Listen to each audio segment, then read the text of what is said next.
오늘의 영상 시작해보도록 하겠습니다. 먼저 좋아요 눌러주시면 감사하겠습니다. 이제 일요일이 거의 다 가고 있고 월요일이 다시 시작되기 직전입니다. 주말 동안 생각보다 무빙이 많이 나오고 있고 지금도 많이 나오고 있는데요. 그래서 이 마무리 움직임들이 어떻게 되고 다음 주 어떻게 갈지에 대해서 살펴보면 좋을 것 같습니다. 전체적인 시나리오는 그대로 흘러가고 있습니다. 제가 생각한 대로 되고 있는데 다만 지난 금요일날 올린 영상과 조금 다른 점이 있다면 제가 생각한 것보다 고점을 많이 가지 못했고 장이 마감된 가격이 굉장히 애매하게 마감이 되었다라는 것입니다. 제가 말씀드렸던 거는 위로 올라갔다가 그리고 이런 식으로 내려오면서 67K 구간에서 행보를 기대를 했는데 그렇지 않고 정말 애매하게 딱 69K를 찍지 못하고 하락이 나왔다가 지금 다시 한 번 더 상승이 나오고 있는 그런 그림입니다. 그래서 저는 이 전체적인 시나리오를 봤을 때 이런 식으로 볼 수 있다고 생각합니다. 1파동 이후 2파동 그리고 3파동 4파동 그리고 여기서부터 시작된 다이아고날로 5파동이 나오면서 마지막 5파동이 형성, 그래서 1, 2, 3, 4, 5로 볼 수 있다라는 것입니다. 여전히 한 번 더 상승을 할 가능성에 대해서 열어두고 있습니다. 왜냐하면 다이아고날로 봤을 때도 이 형태를 조금 더 자세히 보도록 하겠습니다. 형태적으로 봤을 때 A, B, C, A, B, C, 그 다음에 A, B, C, A, B, C 그리고 나서 다시 A, B, C로 올라가는 형태의 3, 3, 3, 3, 3 다이아고날의 형태입니다. 일반적으로 3, 3, 3, 3, 3 다이아고날은 두 가지가 될 수 있습니다. 이게 리딩 다이아고날로 가는 1파동 또는 A파동이던지 아니면은 엔딩 다이아고날로 볼 수 있는데요. 저는 여기서는 두 가지밖에 경우일 수가 없다고 생각합니다. 여기서 5파동이 끝나고 이게 조정 나온 거고 여기서부터 새로 시작된 리딩 1파동이라든지 아니면은 여기서 끝나는 엔딩 다이아고날 두 가지밖에 없다고 생각합니다. 그렇다면 어쨌든 이 엔딩 다이아고날이든 리딩 다이아고날이든 이러한 고점 제가 생각하는 69.5K에서 69.8K 그런 구간까지 도달하고 난 이후에는 어느 정도 조정이 나와주겠죠. 66K 부분까지는 무조건 와줄 거라고 생각하고요. 많이 찢어지면 훨씬 더 많이 갈 수도 있다라고 생각합니다. 일단 이 고점이 형성되는 것을 잘 확인할 필요가 있을 것 같고 근데 최근의 무빙을 생각해보면 내가 예상한 것 그리고 일반적으로 차트가 가는 형태와 굉장히 다르게 가고 있습니다. 그래서 최악의 수까지 열어둔다면 지금 이런 식으로 상승이 나오고 있는 과정인데요. 이런 식으로 잘 가는 척 하다가 갑자기 여기서 돌파하는 척 하면서 70.8K 부분까지 빠르게 찍고 이런 식으로 내려와 버리는 그런 형태에 대해서도 생각을 해볼 수 있겠습니다. 만약에 이렇게 끝나게 되면 여기가 엔딩의 형태로 완성이 되면서 그냥 단순 조정이 아니라 큰 조정으로 전환될 가능성이 굉장히 높은 그러한 무빙이 될 수 있겠습니다. 그래서 일단 69.5K에서 6K 그리고 일반적인 타겟 구간 이 69.9K까지 열어두되 최근의 움직임이 그런 식으로 쉽게 자리를 주는 무빙을 주지 않았기 때문에 그런 구간들을 다 찍고 70.8K 정도까지 올랐다가 떨어지는 경우의 수까지 생각을 하면서 매매를 해줘야겠습니다. 비트코인 CME의 종가는 68.46K 부근에서 마무리가 되었습니다. 그래서 제가 말씀드린 대로 만약에 새벽 동안 그리고 내일 아침 동안 이런 식으로 계속 오르는 게 아닌 이상은 개인적으로는 그냥 이 가격대 수준에서 이런 식으로 횡보를 하다가 그 다음에 올랐다가 떨어지든지 아니면 이 구간에서 그대로 떨어지든지 둘 중 하나가 될 것 같긴 한데 최근에 무빙이 아까 말씀드린 대로 일반적으로 나오지 않고 있기 때문에 그런 무빙들에 대해서 생각을 해줄 필요 있고 지난주도 그렇고 이번주도 그렇고 주말 무빙이 꽤나 크게 나온 상황이기 때문에 변수들을 굉장히 많이 생각을 하면서 매매를 해줘야겠습니다. 그렇다면 문제점은 여기서 만약에 고점이라고 칩시다. 조정이 얼만큼 나오는지가 포인트가 될 수 있을 것 같습니다. 이 정도의 쇼크가 올까요? 저는 조금은 애매하다고 생각합니다. 가능성은 있습니다만 워낙 매수 심리가 높은 장이기 때문에 그렇게까지 막 하락이 떨어질 것 같지는 않고 그래도 충분한 되돌림은 나와줄 수 있을 것 같습니다. 63K 부분이 전 제일 유력하다고 생각을 하는데 그래서 가더라도 이런 식으로 파동을 애매하게 그려주면서 계속해서 가거나 아니면은 여기서 진짜 확 꺾어버려서 그냥 이렇게 가거나 둘 중 하나인 굉장히 극단적인 상황이기 때문에 역시 지금 구간에서 매매 조심해야 되고 롱을 받더라도 조심해야 되는 구간입니다. 이게 뭔 말이냐면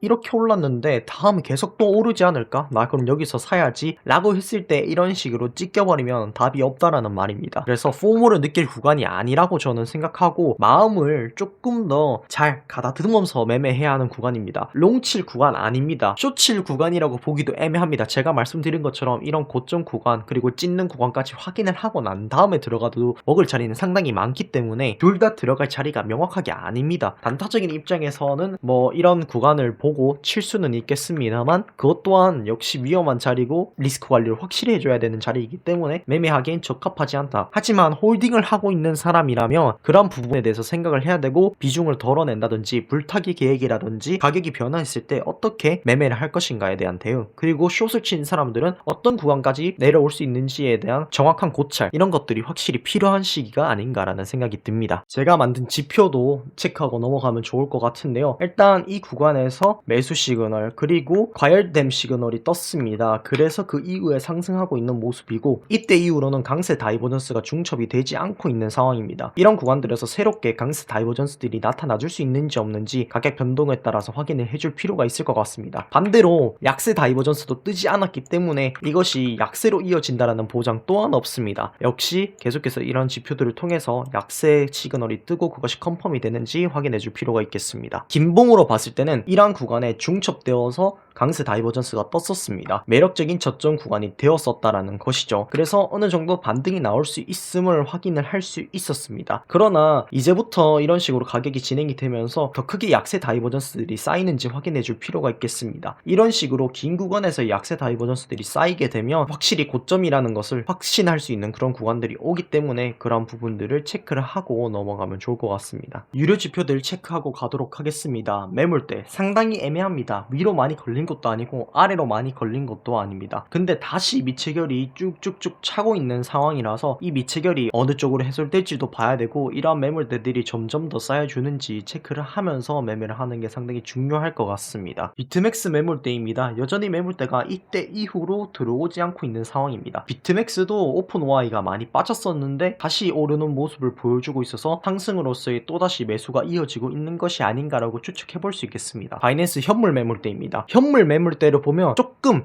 왜 숏이 더 유리한가에 대해서 알 수 있습니다. 평소보다 매물대가 69K에서 70K 사이 구간에 상당히 많이 있기 때문에 상승을 하더라도 브레이크를 걸 구간 그리고 오버슈팅을 막을 줄 구간이 확실히 있는 것 같습니다. 과연 매수가 이러한 부분들을 모두 다 매수세로 뚫고 올라가 줄 수 있는지 없는지는 지켜봐야 될 것 같고 특히 70K 구간은 상당히 두껍기 때문에 이러한 구간에서도 어떤 반응을 일으키는지 역시 추적해 볼 필요가 있겠습니다. 해결도 함께 확인을 해주면 좋을 것 같습니다. 주말 동안 어떤 일이 일어났는지 체크해 보도록 하죠. 주말장에 들어오면서 매물 체결이 확 줄었습니다. 그러나 간간히 100비트에서 150비트, 많게는 200비트들이 체결되는 모습을 확인할 수 있습니다. 이러한 큰 횡보 동안 그렇게 생각보다 많은 매수와 매도가 일어나지 않았지만 하락을 할 때는 250비트 이런 식으로 매도가 상당히 많이 일어났다는 사실 확인할 수 있습니다. 횡보 구간에서도 물량 체결이 평소보다 많이 된 것을 확인을 할 수 있습니다. 반대로 반등을 할 때는 역시 더 많은 물량을 긁어줬습니다. 360비트가 매수가 되는 모습을 보여줬고 400비트가 매수되는 모습을 보여주기 때문에 전체적인 구간을 봤을 때 하락할 때보다 역시 상승할 때 화력 자체는 훨씬 더 높다는 것을 확인할 수 있습니다. 아직 주말장이기 때문에 확신을 할 수 없지만 이제 주말장이 끝나고 월요일날 들어갔을 때 어떤 힘싸움이 계속해서 이어지는지 체크해보면 좋을 것 같습니다. 비트맥스도 애매하지만 살펴볼 필요가 있을 것 같습니다. 하락을 할 때 180만 달러, 150만 달러, 150만 달러, 160만 달러, 150만 달러 이런 식으로 상당히 매물들이 많이 체결되었습니다. 주말에도 비트맥스에서 이 정도로 매물들이 체결되었다라는 것은 상당히 높은 편에 속하고 역시 160만 달러, 140만 달러, 150만 달러, 150만 달러 이런 식으로 전체적으로 굉장히 높은 물량들이 체결이 되고 있습니다. 비트맥스에서 미체결 약정도 오르고 가격도 유의미하게 올라가고 내려가고 있는 만큼 비트맥스에 대한 매물들 그리고 체결도 훨씬 더 유익 있게 볼 필요가 있겠습니다. 일봉으로 보는 지지 저항입니다. 제가 말씀드렸듯이 일봉으로는 69.5K 구간의 저항 구간이 있고 그리고 70.8K 구간의 저항 구간이 있습니다. 아래로는 67K 구간 그리고 65.7K, 64.5K 구간까지 이렇게 지지 구간이 있는 것을 확인할 수 있습니다. 청산맵 보도록 하겠습니다. 청산맵을 보시면 아시겠지만 일단 가장 높은 청산 구간이 69K부터 69.4K까지 몰려있는 상황입니다. 그래서 하락을 하더라도 이런 높은 청산 물량으로 유동성을 확실히 공급을 해준 다음에 떨어지는 게 일반적인 형태이기 때문에 이러한 구간에 있는 높은 청산 물량은 해소를 해줄 것이다 라고 보는 게 알맞을 것 같습니다. 더 줌을 당겨봐도 이 밑구간에는 가야지 훨씬 더 높은 청산 물량들이 있기 때문에 더 높게 이런 구간에 청산 물량을 쌓으려면 올라갔다가 내려가주는 그런 절차가 필요하다라고 보고 있습니다. 유동성 맵입니다. 유동성 맵으로도 봤을 때 이 69K 윗 구간은 상당히 상당히 높은 유동성을 가지고 있는 구간입니다. 그것이 청산이 되었든 스탑로스가 되었든 프로핏이 되었든 어떤 형태든 간에 유동성이 상당히 많다라는 건 이런 구간을 터치하고 갈 가능성이 상당히 높다라는 것을 보여줍니다. 그래서 주말간 이런 식으로 행보를 하더라도 월요일이 되어서라도 이런 구간은 충분히 터치할 수 있다라는 거 알 수 있고, 그리고 이제 이 구간이 해소가 되면 윗 구간은 사실 그렇게 맛있는 부분은 없거든요. 그렇다면 아래 구간에 있는 유동성 구간을 잡아먹을 이런 식으로 가지 않을까라고 생각을 하고 있는 상황입니다. CVD 파이어 차트도 체크해보면 좋겠습니다. 일단 69K의 저항 구간, 그리고 69.2K, 69.5K, 69.8K, 70K 촘촘하게 저항 매물대들이 있다는 거 확인할 수 있습니다. 재밌는 건 CVD인데요. 고래들이 다 던졌다가 다시 또 샀습니다. 상당히 재밌는 형태이고 개미들도 함께 매수가 붙어지고 있는 형태입니다. 전체 오더수와 새우 그리고 작은 고래들은 조금 던지는 모습이기 때문에 상당히 흥미로운 부분이라고 볼 수 있고, 이런 매수세들이 이어지는지 아니면 개미들이 매수하고 고래들이 파는 형태로 넘어가는 건지 CVD 차트를 더 볼 필요가 있겠습니다. 일주일 단위로 봤을 때도 살짝 팔았던 고래가 다시 샀기 때문에 그런 부분도 유의 있게 볼 필요가 있을 것 같습니다. 이상으로 오늘의 영상 마치도록 하겠습니다. 감사합니다.